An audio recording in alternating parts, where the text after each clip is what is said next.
Hey YouTube, it's Dimitri, and today we're going to answer a subscriber's question here. So, KS asks, hey Dimitri, do you think any good quant hedge funds will open offices in California? They seem to be extremely concentrated in the New York, Chicago area. So, I am not an expert here on hedge funds opening, closing, jobs opportunities per se, because I don't work in the hedge fund investing side here, but this is a really interesting question, and it applies to quant finance as a kind of a bigger whole, and it even applies to other jobs in general. Specifically like the whole Amazon relocating their new headquarters debacle, which happened a few years ago. So let's dive into this a little bit here. You have to look at the entire spectrum of talent and people and education, which I don't think a lot of firms look at, don't think a lot of job applicants think about as well. But when you're in the hiring positions, these start to become issues that you notice and have. The first piece here is, how do you get new talent, right? How do you get fresh talent, students per se, that you need from the bottom up? So you have to feed them into a system. So you think about like a corporate hierarchy or some sort of layering or whatever here. You're going to have junior people that need to come in. So as people get promoted through the chain, you need to backfill those with new hires, new trainees. So you want to be close to really good universities here. So New York and Chicago are great areas because they have really good schools in those areas. There are also excellent programs in other areas. For example, like Boston, I don't know, along the East Coast, along the West Coast, and there are some in the middle as well. But we don't really see a lot of these financial markets pooled around these other areas here. So hedge funds, for example, or even banks, financial institutions, they tend to pool around New York, Chicago. And then on the banking side, we also see little pockets of like the credit card market, like down in North Carolina. Dallas seems to be a new hotspot for a lot of the risk side of the banks. But there's not really a lot of jobs in other areas. Wealth management is big in California. So I will mention that. That's where a lot of quants go, wealth management in California. So the schooling and the education seems to have some sort of funneling here, right? It'd be kind of rare to open a hedge fund in, I don't know, say Montana, Idaho, I don't know, somewhere like that. Like it's just kind of an out of the way place. There's not a lot of talent. There's not a lot of feeder programs to get new talent in. So that's your first problem. Then your second problem is, how do you bring in existing talent? So this is the bigger, harder question here. Often you're going to have employees that work for a few years. Maybe they're an analyst. They bump to an associate position. Maybe they're a vice president, still an individual contributor, and then they leave and go somewhere else. So now I want to fill that position here, right? It's nice to take people from the bottom and bump them up, but sometimes the talent you have is not ready for that kind of responsibility. Maybe they don't have the expertise on some specific type of markets. And so you need to hire someone that comes in kind of at that little, I don't know, middle, lower area here for individual contributors. You need other firms around you where you can pull talent, because the reality is experienced hires don't want to move from state to state to city to city.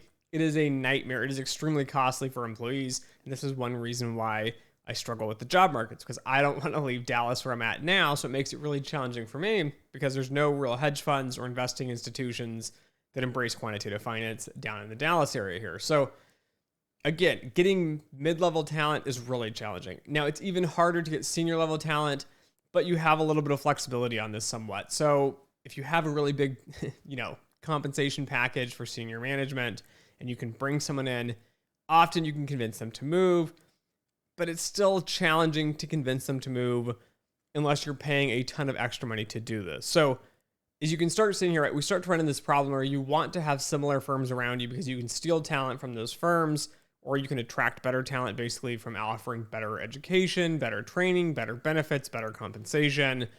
And this actually drives up, the compensation of these individuals. So with hedge funds and in the investing side, Chicago and New York are big hubs because of these employment reasons. Now, the other thing too is if anything's doing market making or high frequency trading for hedge funds, if execution speed is coming into this at all, you're going to want to be close to the servers, close to the markets here. So you're going to want to be in New York City. I think the servers actually sit in New Jersey. So a lot of them have moved near New Jersey.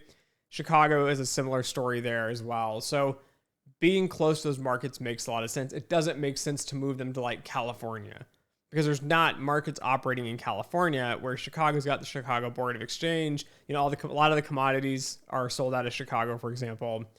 Derivative products as well. And then, of course, you have New York City, which is just famously known for being Wall Street and having equities and derivatives and other sorts of products, just because you have all those people there, you have all that talent there, and then you have the exchanges there, and you have this whole community built here. So it's nearly impossible to find top stellar jobs in odd locations, but there are exceptions. I have seen quant firms like in Denver, for example, and like I mentioned, Dallas is becoming somewhat of a hub for the quant risk management side for banking.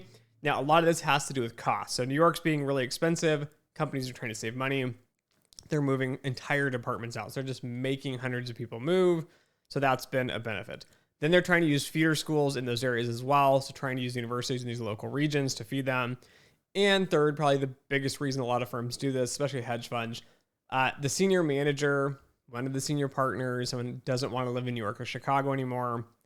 And so they pick another city, say Denver, I don't know, say Dallas, I don't know, say LA, something like that.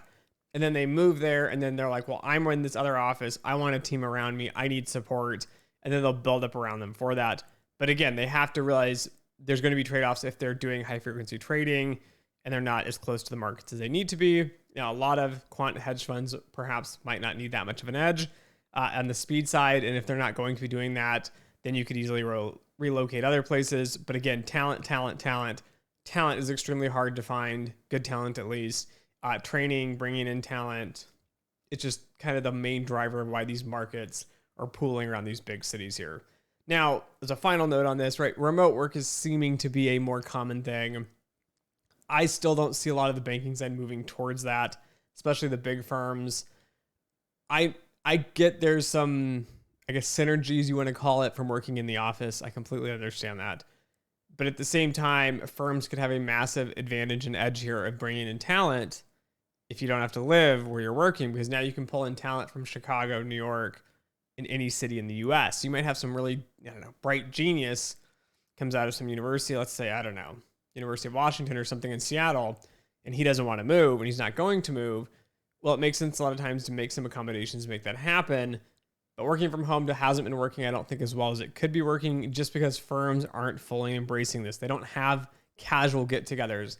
There's not ample communication a lot of times through this, and a lot of water cooler talk, we'll call it here, some team building exercises.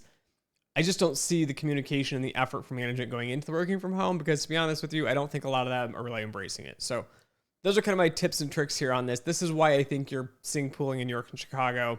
Again, in the olden days, right, relocating was a nightmare. It's hard to do it. Today's a little bit easier, but talent and everything's kind of based in these cities. It's a huge disadvantage for a firm to move outside these realms and then try to pull in talent. So anyways, thanks for watching. Thanks for listening. And as always, until next time.